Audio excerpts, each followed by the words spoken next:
Kembali dalam program Gaspol Menggagas Politik dan kita masih berbincang bersama Ketua Komisi Pemilihan Umum Provinsi Jawa Barat, Bapak Rifki Ali Mubarak.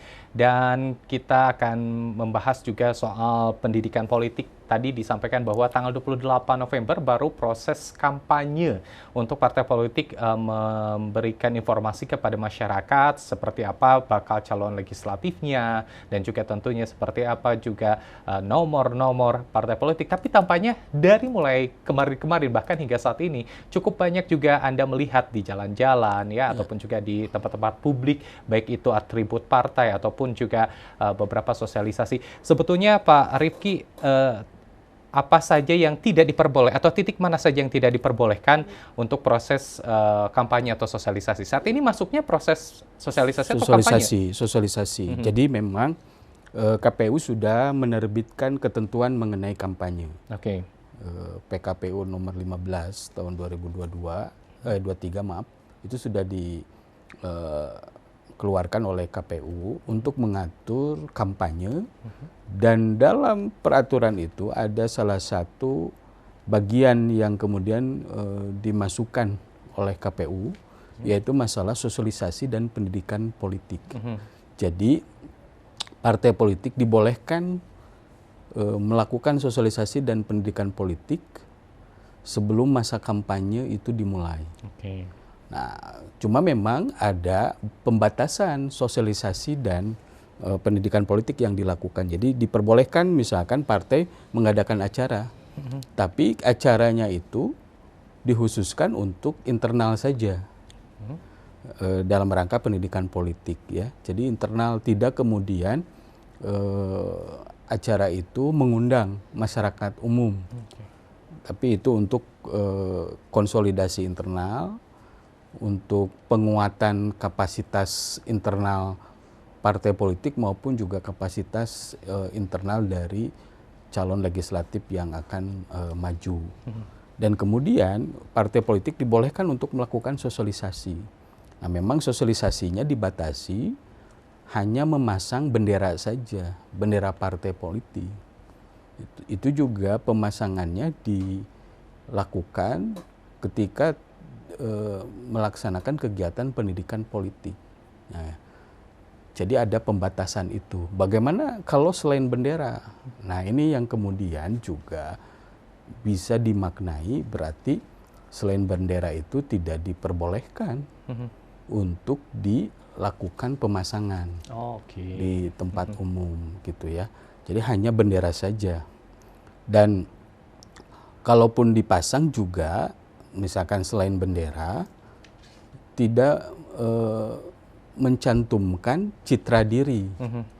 Citra diri itu menyangkut nomor urut atau foto, gitu ya. Nomor urut foto yang berkaitan dengan partai politik maupun juga calon legislatif. Nah, itu kira-kira gambaran yang bisa disampaikan ketentuan mengenai.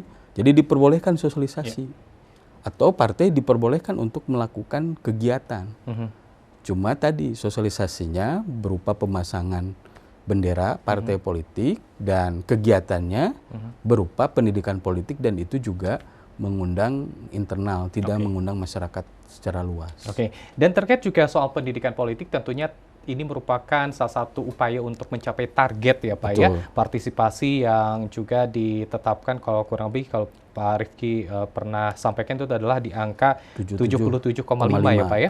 Nah, seperti apa juga untuk mencapai target seperti itu terutama dalam mempergunakan strategi pendidikan politik ini Pak? Ya, jadi kalau di KPU itu ada tugas utama terkait dengan sosialisasi dan pendidikan pemilih.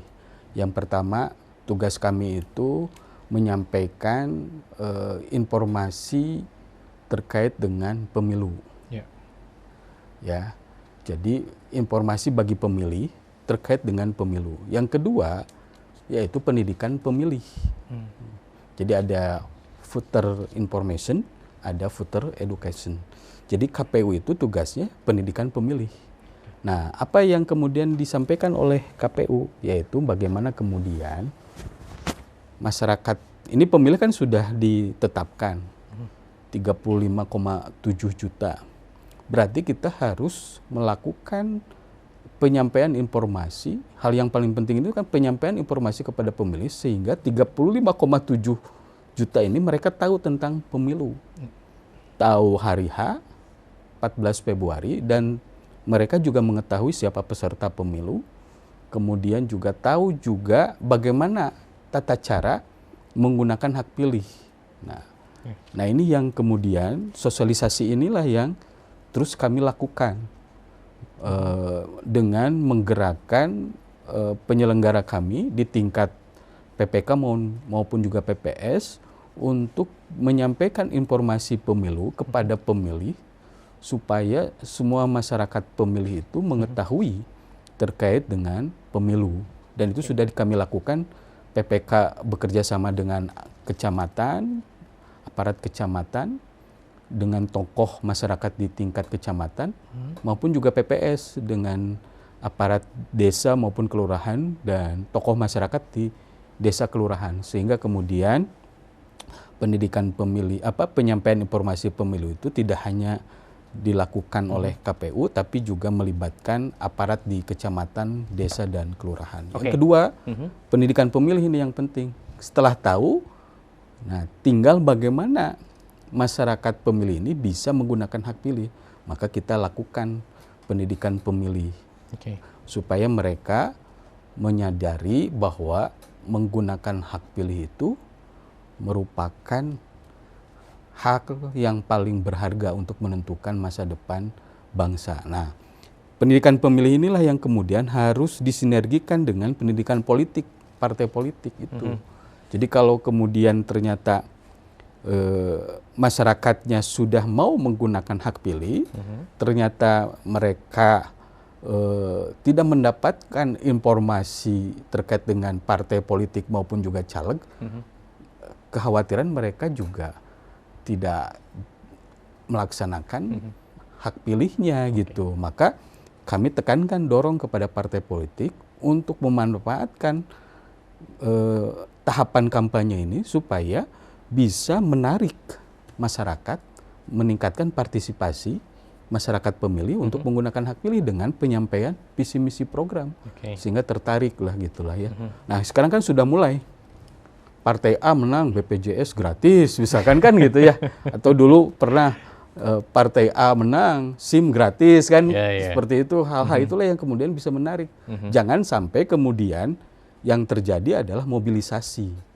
Mereka datang ke TPS karena digerakkan dengan bisa jadi intervensi, intimidasi, atau bisa jadi karena pemberian sesuatu. Jangan sampai ada pelanggaran untuk mobilisasi seperti itu ya. Jadi jangan sampai juga antusiasme sudah ada dari proses pendidikan pemilih seperti itu, tetapi ketika antusiasme sudah ada, mereka bingung harus memilih siapa, harus mencoblos siapa, seperti itu, karena tadi juga prosesnya juga harus dilaksanakan oleh masing-masing partai politik. Karena kalau KPU kan mensosialisasikan partai politik, nah tinggal partai politik lah yang bisa berkontestasi atau beauty contest untuk menyampaikan mana yang paling baik. Ini tapi yang menariknya adalah ada satu yang kita lihat bahwa persentase pemilih pemuda ini cukup tinggi. Tapi di sisi lain partai politik tidak boleh masuk ke dunia pendidikan. Nah, berarti ini berada di ranah KPU. Ya, sebetulnya kan tinggal bagaimana mereka diajak. Kan partai politik itu dia berkampanye dengan berbagai macam metode. Bisa dia tatap muka. Misalkan berkunjung sekarang ke kafe-kafe yang tempat nongkrong anak muda, kan di situ bisa mereka melakukan kampanye gitu ya. Bisa jangan sampai kemudian partai politik terjebak pada tatap mukanya itu ke pasar, kan biasanya kan ke pasar, ke daerah-daerah yang terpencil dan lain sebagainya. Nah, sekarang kan kalau misalnya di perkotaan tempat nongkrong mereka kan di kafe, ya udah kampanyenya di kafe kan gitu ya. Bisa kemudian itu dilakukan, dan ini kan sudah mulai kafe-kafe itu dijadikan tempat untuk melakukan kampanye. Jadi kenapa kemudian pendidikan tidak bisa? Karena memang lembaga pendidikan itu kan harus netral. Baik itu di sekolah maupun perguruan tinggi kan tidak diperbolehkan untuk menjadi ajang kampanye gitu, kecuali memang nanti ada aturan yang membolehkan. Nah, sampai saat ini memang sekolah dan perguruan tinggi tidak bisa untuk dilakukan kampanye. Maka manfaatkan metode yang lain, media sosial, tatap muka, pertemuan terbatas, itu bisa kita dorong supaya partai politik sekarang menggunakan metode itu. yang Gitu. baik. Pak Rifki, terakhir mungkin apa yang ingin saya sampaikan kepada pemirsa ataupun juga mungkin partai politik soal pendidikan politik ini yang cukup sangat penting menjadi bagian dalam proses pemilu 2024 ini. Ya, kita berharap bahwa masyarakat pemilih kita itu bisa menjadi pemilih yang rasional, yang memilih dengan pilihannya sendiri, bukan karena faktor lain. Yang kedua, kita berharap masyarakat pemilih ini menjadi pemilih yang informatif, yang bisa menerima dan bisa mengambil informasi secara baik, tidak terjebak pada isu hoax yang kemudian bisa menimbulkan masalah dalam proses pelaksanaan pemilu. Dan yang paling penting, jadilah pemilih yang cerdas, yang berkualitas, yang tidak terhasut oleh pemberian sesuatu dalam menggunakan hak pilih. Dan kami harapkan partai politik bisa memanfaatkan kampanye untuk memberikan pencerahan kepada masyarakat pemilih, bagaimana kemudian partai politik ini bisa memberikan kemajuan bagi masyarakat melalui program dan visi misinya. Jadi jadikan kampanye ini sarana untuk berlomba-lomba menawarkan program, gagasan, maupun juga visi misi untuk memajukan masyarakat pemilih yang berjumlah 35,7 juta di Jawa Barat. Oke, baik. Nah, itu dia pesannya adalah untuk Anda, para pemilih, jadilah pemilih yang tentunya berdasarkan menjadi pemilih yang informatif, tentunya juga rasional, cerdas, berkualitas. Dan untuk Anda, para peserta pemilu, pastikan program, misi, visi misi Anda betul-betul tersampaikan dengan cara yang positif. Itu yang paling penting. Terima kasih banyak Ketua KPU Provinsi Jawa Barat, Bapak Rifki Ali Mubarok, sudah bergabung di Indonesia Bar. Lain kali kita kembali berbincang, proses masih panjang ya Pak ya perbincangan kita. Terima kasih. Sama-sama. Saya terus Pak Rifki, salam untuk rekan-rekan di Sama-sama. KPU Provinsi Jawa Barat.